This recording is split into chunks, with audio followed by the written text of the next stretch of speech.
entre nos trois nations, tissée par l'histoire, les échanges culturels et les luttes communes. Nous nous retrouvons aujourd'hui dans cet esprit pour rendre hommage à un homme qui a su incarner ces valeurs de liberté, d'unité et de dignité, Amilcar Cabral. C'est également un témoignage de la force des relations entre le Cap-Vert, le Sénégal et la Guinée-Bissau, des relations forgées dans le respect mutuel, la coopération et la solidarité. Figure emblématique de la lutte anticoloniale, penseur visionnaire et patriote dévoué, Amilcar Cabral a œuvré non seulement pour la libération de son peuple, mais aussi pour l'émancipation de toute l'Afrique. Sa vision transcendante les frontières, et c'est un honneur pour nous de lui rendre hommage ici à Dakar, lieu symbolique de rencontre et de fraternité entre nos peuples. Alors que nous célébrons ce centenaire, nous devons nous rappeler que l'héritage d'Amilcar Cabral ne se limite pas à l'histoire. Ses idéaux de justice, d'égalité et de dignité humaine sont des valeurs qui continuent de nous guider aujourd'hui. C'est à nous de faire perdurer ces principes et de transmettre aux générations futures cette flamme d'espoir et de détermination face aux défis qui se présentent à nous. Cabral nous inspire par son engagement inébranlable pour la liberté et la justice. En ce jour, nous nous engageons à poursuivre son œuvre, à promouvoir l'unité et la solidarité entre nos peuples et à célébrer notre culture et notre histoire. Je souhaite exprimer au nom de Morabeza toute notre gratitude aux autorités, aux personnalités, aux invités et surtout à l'ensemble de nos sponsors qui nous ont soutenus pour participer à cette commémoration. Grâce à vous, ce centenaire prend une dimension mémorable et marquera durablement les esprits. Je vous remercie tous pour votre présence et votre soutien. Ensemble, célébrons ce centenaire avec fierté et détermination. M. Bakary Sarr, représentant du Premier ministre Ousmane Sonko, Monsieur Son Excellence Herminio Moniz, ambassadeur de la République du Cap-Vert, Madame Paula Moeda, députée de l'Assemblée nationale du Cap-Vert, Madame Dira Cabral, ancienne ministre de la République de Guinée-Bissau, Monsieur Mohamed Ndiaye, représentant du ministre de l'Enseignement supérieur, Monsieur le Président du Conseil d'administration du Musée des civilisations noires, Monsieur Racine Senghor, Madame et Messieurs les administrateurs du Musée des civilisations noires, Monsieur Charles Akibode, représentant de la Fondation Amilcar Cabral, distingués invités. Les résolutions en faveur d'un ordre international fait d'équilibre, de justice, d'humanisme, qui marquèrent les lendemains des deux grandes guerres, tardent encore à venir, comme chacun sait. Bien au contraire, en dépit des progrès scientifiques, technologiques, économiques, on sait que les hiérarchies inégalitaires se sont même accentuées du fait des volontés de puissance et d'hégémonie qui font planer sur des pans entiers de l'humanité des menaces ravageuses, comme nous le rappelle le génocide en cours en Palestine. C'est dans ce contexte critique de la géopolitique mondiale que l'Afrique se trouve à un tournant où ses élites et sa jeunesse doivent régler les défis de la souveraineté, les défis de la sécurité et les défis du développement endogène. Fort heureusement, dans de nombreux pays du continent, les lignes commencent à bouger dans le sens d'une rupture systémique articulée à une vision panafricaniste et résolument souverainiste. Nous vivons donc un moment de transition. Les processus complexes et difficiles de cette transition, qui devrait accoucher d'un continent résolument souverain et panafricain, requiert cependant un réancrage dans les valeurs culturelles profondes que l'Afrique, au cours de ses millénaires d'histoire, a engendrées. la vie et le combat d'Amical Cabral nous enseignent que la culture est certes le foyer par excellence de la créativité et de l'esthétique, mais elle est aussi le lieu d'organisation de la résistance contre la domination et l'asservissement. Il faut dire que la culture est cette force collective qui puise sa substance dans l'histoire profonde d'une communauté. Elle en constitue les ressources, les héritages, la mémoire, les énergies créatrices. La culture d'un peuple possède de ce fait une zone de spiritualité inaccessible, une zone protégée, intangible et ineffable, foyer de la reprise par les peuples dominés de l'initiative historique. Pour Amical Cabral, l'intellectuel qui a compris ces enjeux-là doit certes étudier continuellement la science, doit certes adopter un mode de vie simple, doit certes s'engager dans la lutte révolutionnaire sur le terrain, mais il doit organiser le retour à soi, procéder à une forme de conversion ou, si l'on préfère, de reconversion culturelle. On le sait, dans son hommage mémorable aux dirigeants historiques de la lutte de la libération du Mozambique, Eduardo Chivambo Modlane, Cabral salue cette conversion culturelle comme étant le premier acte de l'intellectuel qui se veut révolutionnaire. Au demeurant, Cabral a conquis la légitimité historique qui est la sienne.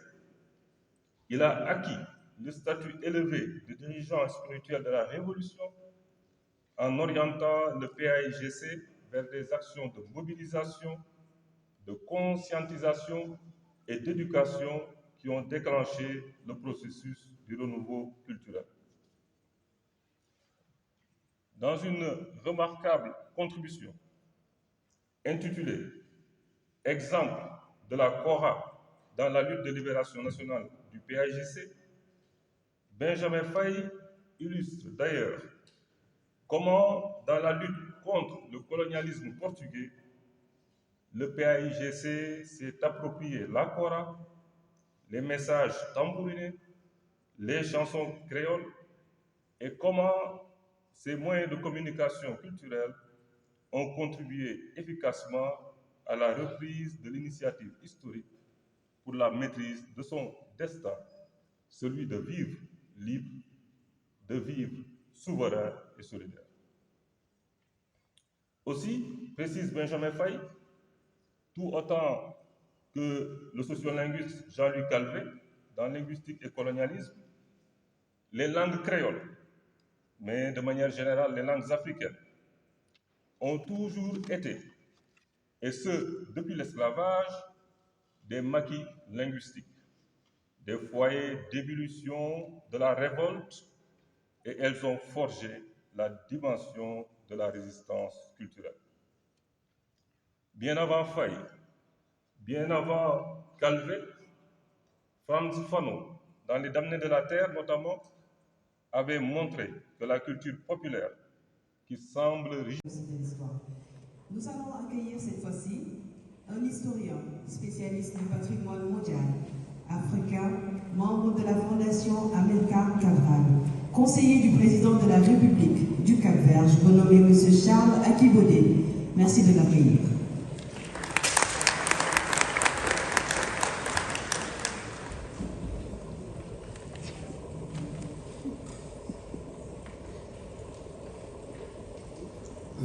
Monsieur le secrétaire d'État à la culture, Monsieur Bakary Sarr,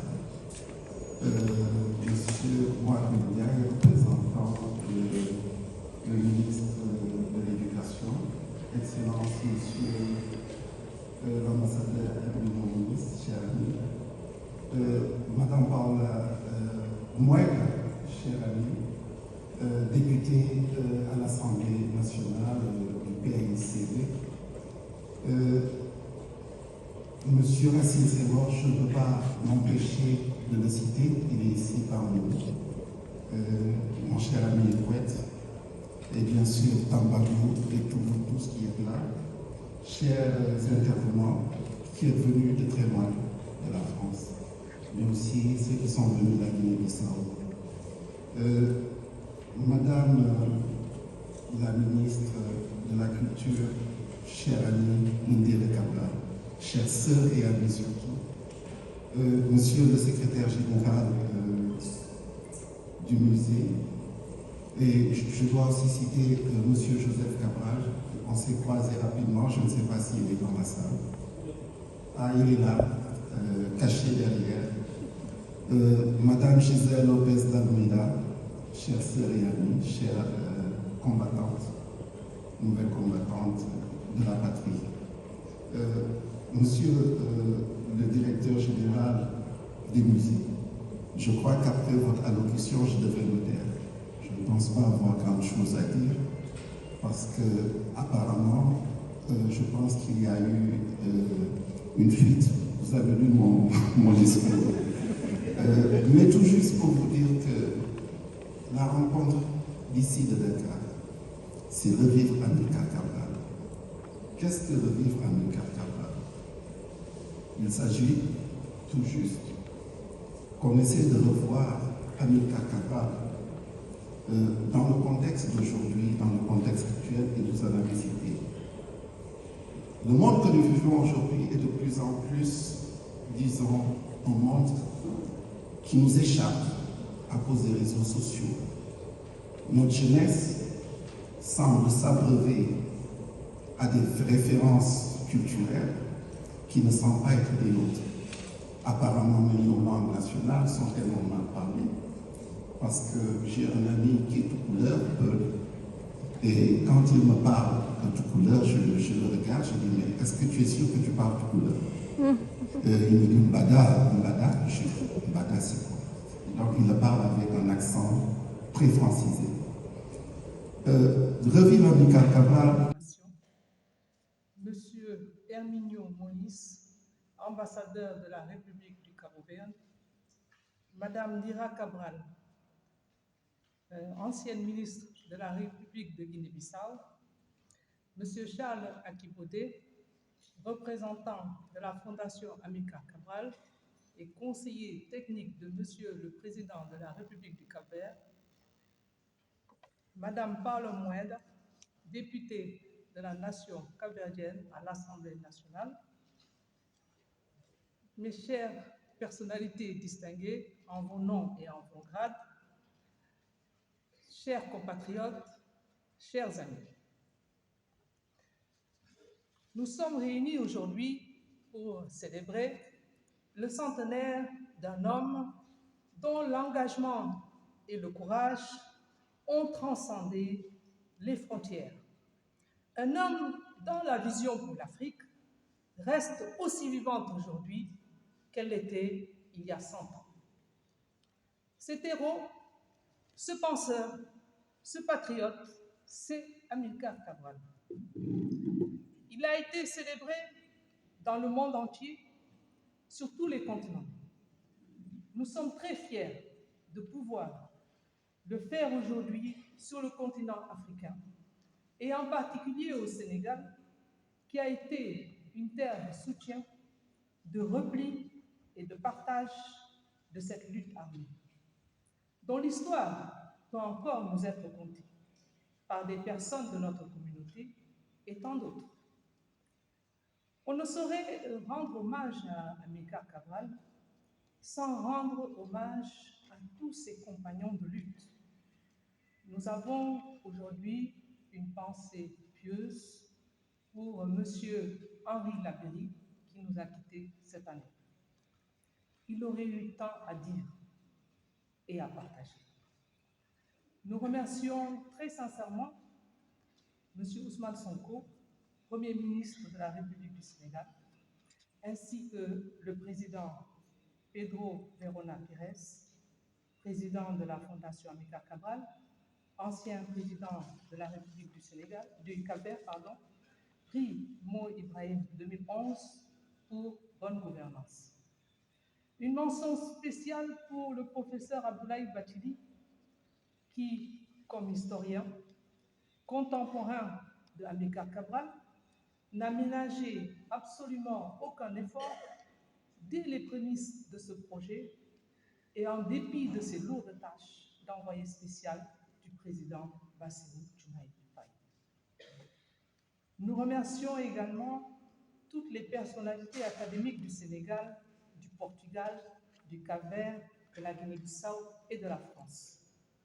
En particulier, M. Charles Akiboudé, qui vient de nous faire une démonstration de ses talents d'orateur, le professeur Pierre Franklin Tavares et le professeur Carlos Cardoso. Soyez les bienvenus. Ainsi que tous les intellectuels, les syndicalistes, les militants, les partis politiques, les jeunes et tout simplement les amis et les amoureux d'Amilcar Cabral, qui ont tenu à marquer de leur présence cet événement. Nous saluons la présence de notre ambassadeur, son Excellence Herminio Moniz, ainsi que toutes les représentations et personnes présentes. Je veux parler de Mme Indira Cabral Ambalo, qui en fait est la fille d'Amilcar Cabral. Elle est aussi ancienne ministre de la Culture de la République de Guinée.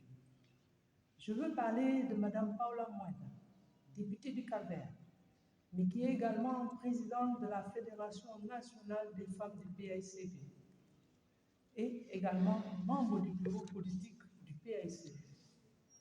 Je veux parler de son époux qui a tenu à l'accompagner, M. Fernando Moeda, ancien président du conseil d'administration du PAICV et membre du bureau politique.